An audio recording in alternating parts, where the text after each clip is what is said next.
Sorry, Yeah. sorry, I'm a couple of minutes late. I was just watching a documentary about UFOs. Oh, wow.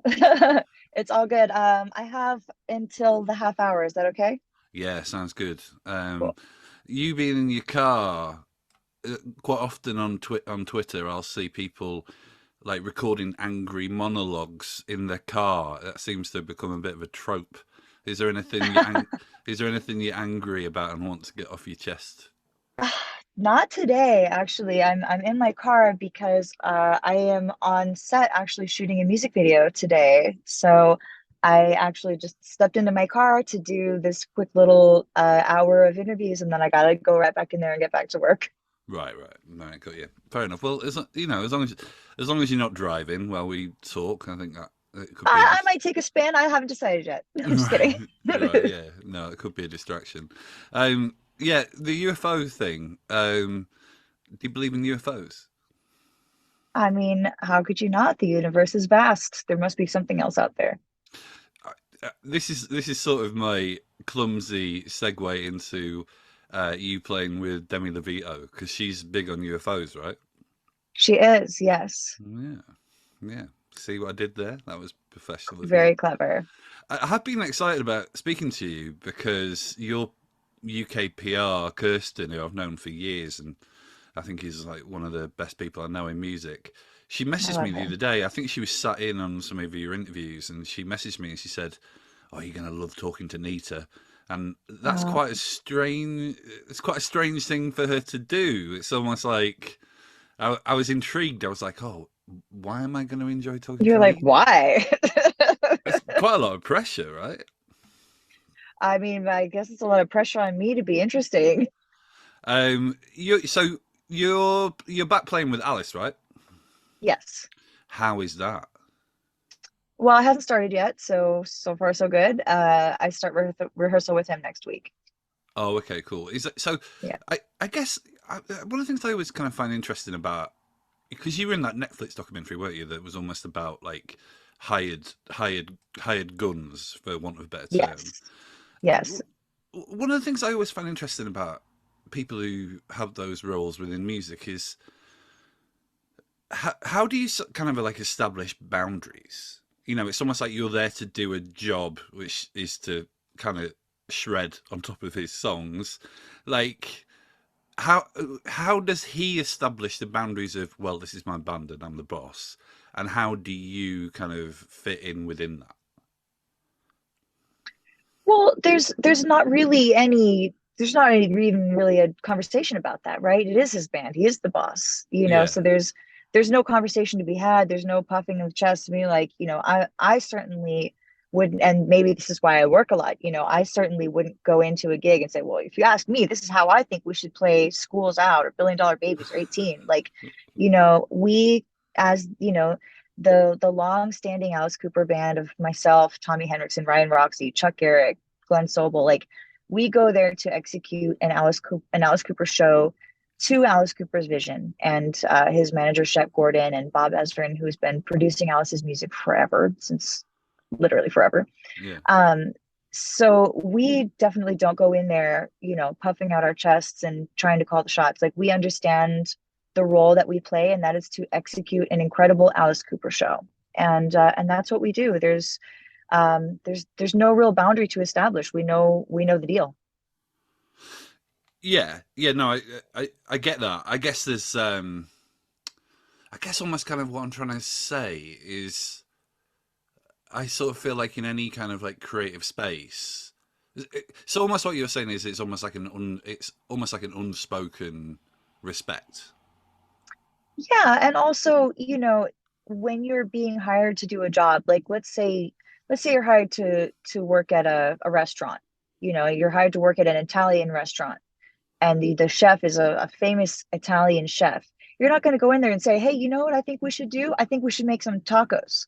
Like if you want to make tacos, open up a taco restaurant. You're going to come work in the Italian restaurant. You're going to make the Italian food the way that the Italian chef does it by his recipes. So like that's sort of how we look at coming into a gig like that. We're there to work in this incredible Italian restaurant. We're going to be there to make some fucking pasta and pizza.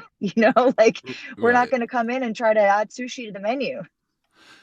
So do you think that's why you never seem short of work? Is that almost like your professionalism? I think that's part of it. Yeah. I'm a very seasoned performer. I'm very, well versed in different styles of music, working with a lot of different artists. A big part of it is also being easy to get along with, being low drama.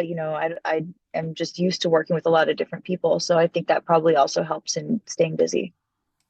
So your record gets announced next week, doesn't it?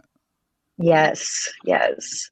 So I guess the other way of looking at it is when you're the boss, do you actively seek out people who can almost be as professional as you are when you are guesting with people, or have you had any situations where you felt like people have overstepped the mark within your own kind of when you've been the captain of the ship, so to speak? Yeah, my solo band and crew are the best human beings on the whole planet, and we have it down to a science now. Like we've had some turnover in people that we work with, and the group that we have now is just so, again, very seasoned. We've done this together a lot. My solo band has been together as a band now for, I think it's 4 years that we've all been touring together whenever I do solo tours. Same thing with our tour manager, guitar techs, like a lot of people we've had for a very long time. So it's just about keeping a good team around you and a team that cares. My team cares as much about the fate of the show as I do. They all will give their heart and soul to make sure that the shows go well and that the music is presented in the best light. They feel as responsible for it as I do. So it's just important to keep people around with the same vision that you have. Have you ever were you kind of lucky in finding those people, or was there any misfires on the way to finding that team? There has absolutely been some misfires. We had one tour that we called the Deadpool tour because we sent so many people home. Wow. We just had a list. I think in 6 weeks we may have sent 5 or 6 people home on one tour, and it's because we run my small tour like a big tour. We take as good of care of people as we can, and we expect a lot from people in return.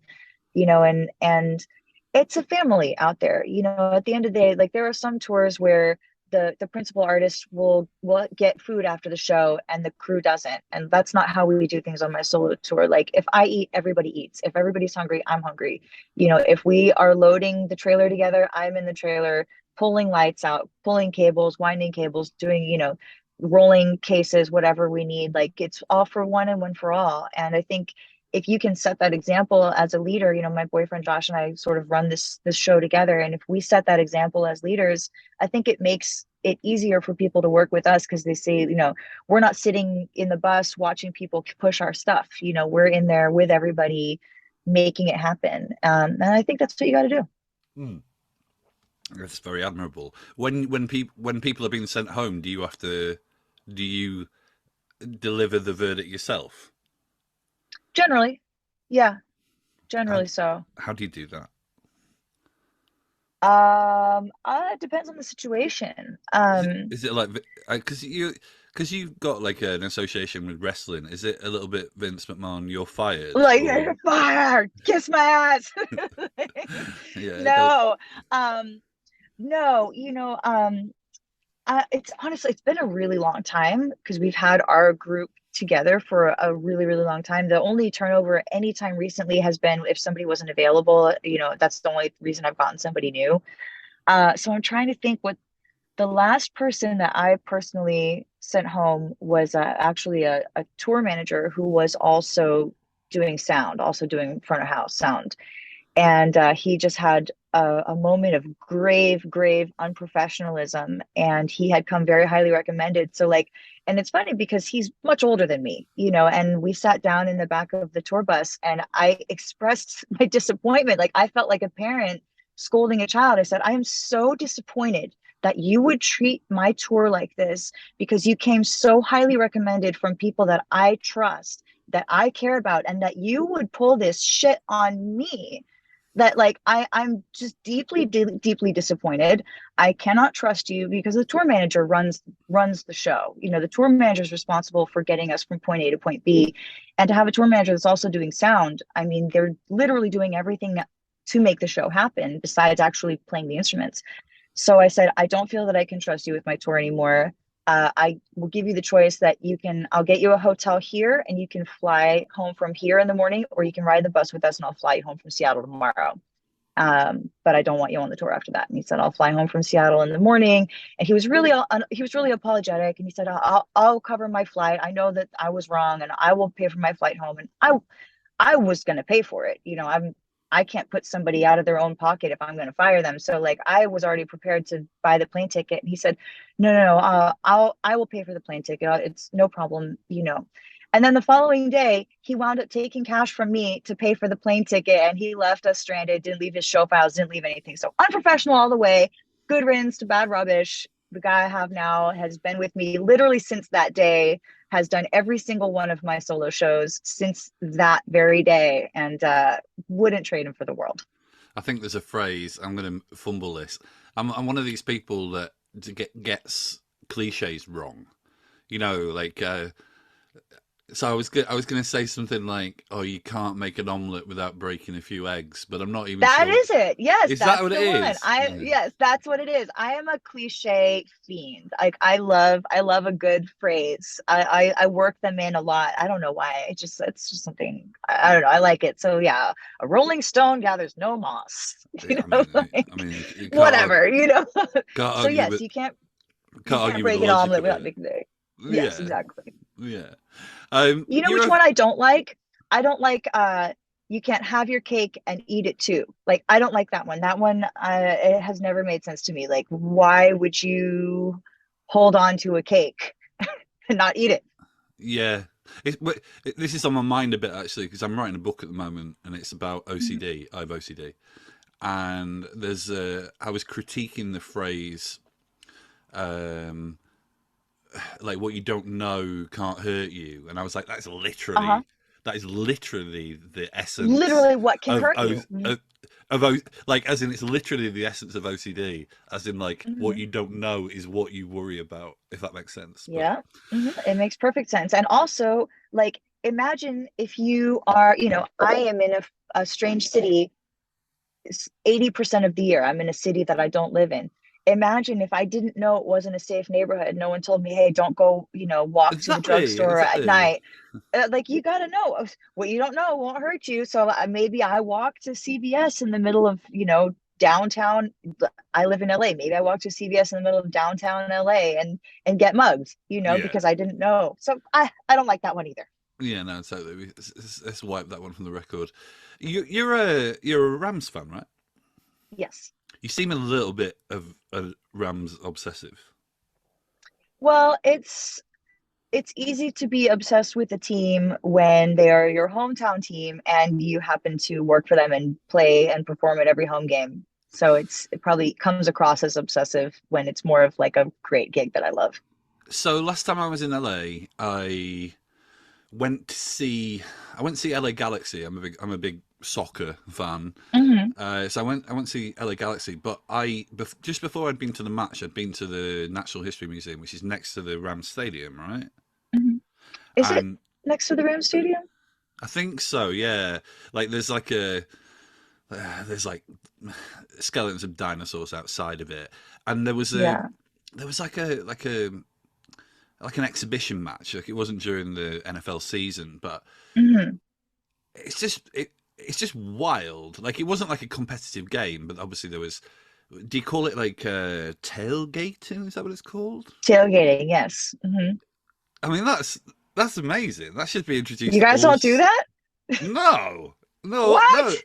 no. We go and we'll go to a match, whether it's like a football match or a rugby match, and you go and you pay far too much money for food that tastes like cardboard, and Hmm. you turn up maybe half an hour before and you see how much beer you can drink before the match starts.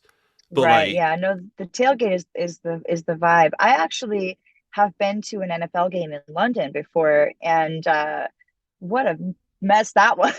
Like, I really, mean, oh, I had a great time. I mean, look, I had a ball. I'm a huge NFL fan, but like I loved going to the game at Wembley. It was a Jags game, and I loved going to the Jags game because like nobody knew what the fuck was going on. Like nobody knew the rules. Everybody was cheering for both teams. Everybody's in their like Man U jerseys and Cowboys jerseys, like teams that weren't even playing. And it was just like it was a blast. what was it like? Because you were involved with LA Kiss as well, weren't you? I was. What was that like? It was fun. The team was a brand new team. I think they only had the one season.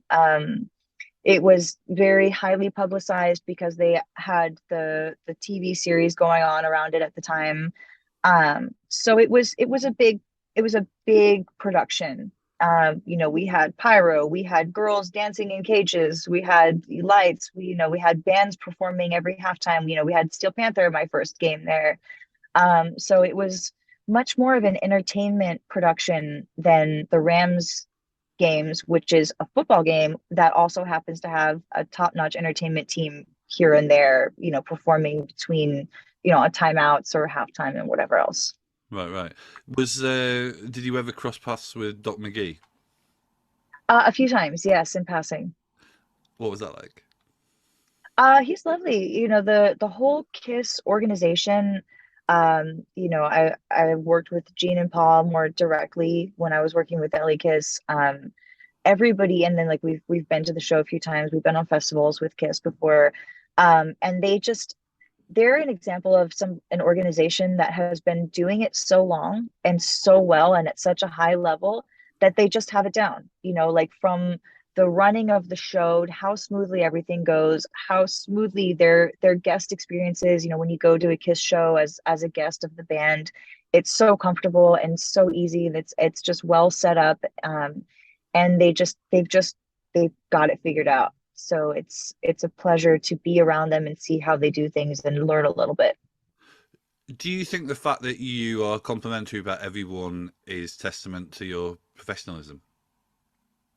I honestly just don't have, I mean, if I have a negative experience like that tour manager, like I have no problem saying it. I just have been lucky in working with a lot of really good people.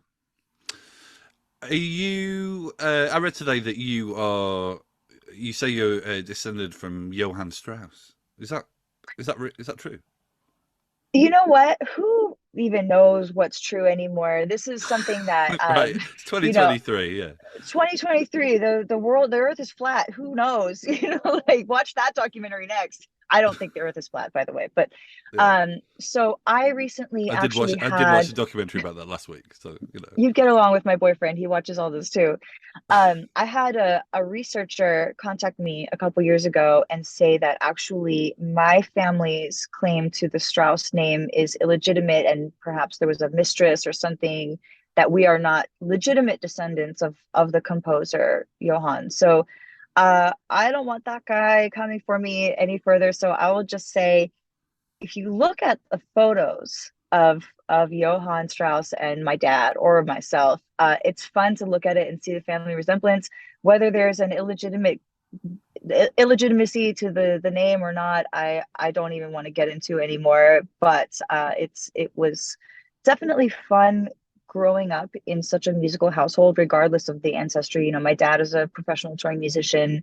A lot of my family members on both sides are still professional musicians. So growing up with a lot of music was good. It was a blessing for me. I've got an illustration of him up on my screen as I talk to you, and I'm just sort of looking at him and trying to imagine blonde hair and like maybe some kind of makeup around the eyes, and I Yeah. can kind of see it. I think. I posted a side by side a couple years ago. I'll see if I can track it down and send it over to Kirsten. It was funny to look at. Right, right. Was it always music for you then? Like when you, I mean, I there's no way of saying this without sounding like the most tedious journalist in the world, but when you speak to a woman who is a virtuoso on their instrument, I'm totally aware that I think it's a lot more difficult for women to break into, just there's a lot less of you than there are men. Like, was it always, as a young girl, was it always that you wanted to play music? No, not always. I grew Oh, up doing gymnastics and ballet, oh, like a lot of girls my age. My mom was a dancer and a dance teacher, so I didn't start playing guitar until I was 13, actually. And then I wow. absolutely fell in love with it. That was, once I started playing, that was it for me. Never went back to another gymnastics class, and fell in love with, performing and creating music and playing.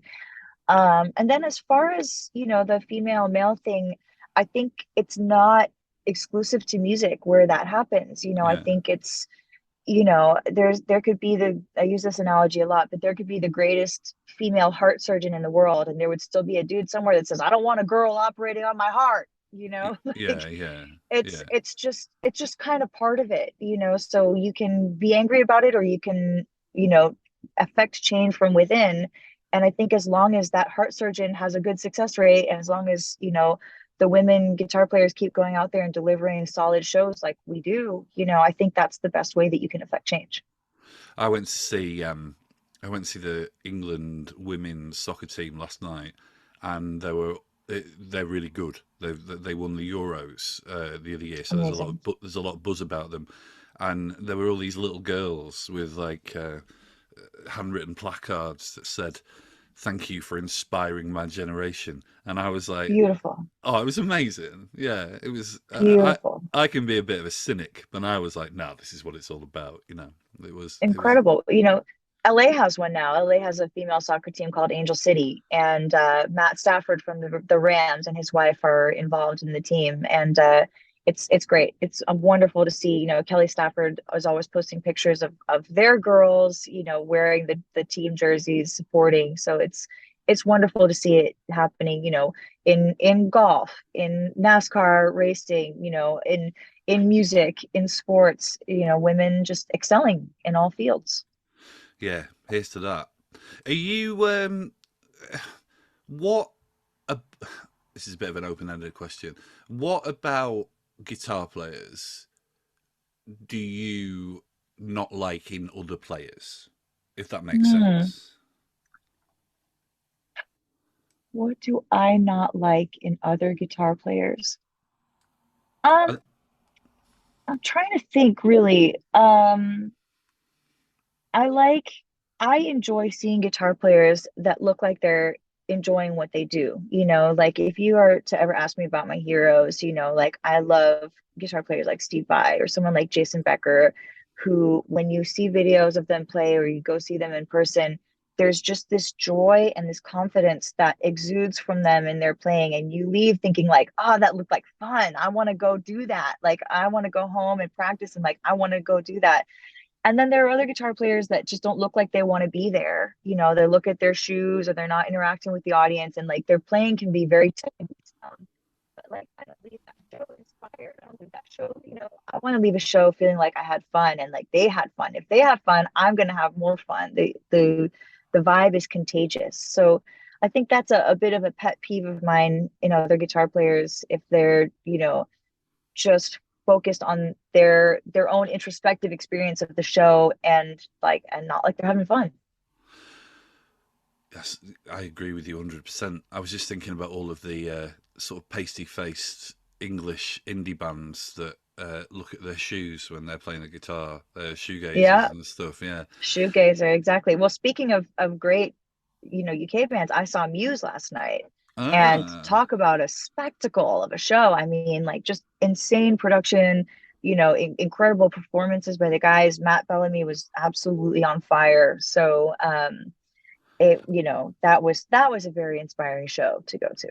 I really like that last record. I think that song, the last song is, I think it's called "We Are Fucking Fucked."